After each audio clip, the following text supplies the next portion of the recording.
جن اسباب کی وجہ سے ہماری زندگی سے سکون ختم ہوتا چلا جا رہا ہے، نمبر 2 پر یہ لالچ اور حرص۔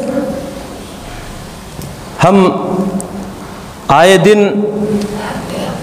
مزید اور مزید کی خواہش میں ڈوبتے چلے جا رہے ہیں۔ ہمارے پاس سائیکل تھی، موٹر سائیکل ملی، موٹر سائیکل ہے تو 4 چکا چاہیے، 4 چکا ہے تو خاص ایئر جیٹ جو ہے چاہیے ہمیں، اور 1 بیگھہ ہے، 2 بیگھہ چاہیے، فلاں پلاٹ ہے، اس چوک کا پلاٹ خرید لیا ہے، فلاں مارکیٹ بڑی مارکیٹ ہے اس جگہ کا پلاٹ چاہیے۔ یہ حلم مزید کی جو تڑپ ہے ہمارے اندر، اس تڑپ نے اور زیادہ طلبی نے ہمیں تباہ کر کے رکھ دیا ہے، ہماری زندگی سے سکون غائب ہو گیا ہے۔ اسی وجہ سے اللہ رب العالمین نے فرمایا الہاکم التکاثر حتی زرتم المقابر، کہ زیادہ طلبی نے تمہیں ہلاک و برباد کر دیا ہے، یہاں تک کہ اور آ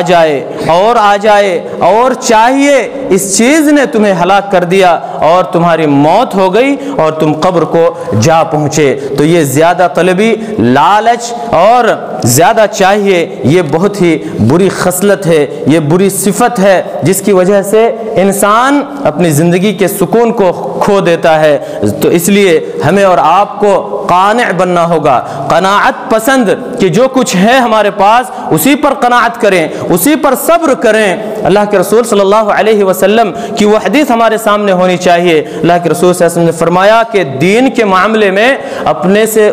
برتر کو دیکھو، دین کے معاملے میں جو آپ سے اچھا ہے اس کی طرف آپ دیکھیں، لیکن دنیا کے معاملات میں آپ سے جو کمتر ہے، جس کی حیثیت آپ سے کم ہے، اس کی طرف دیکھیں، تب جا کر کے آپ زندگی کا سکون حاصل کر سکتے ہیں۔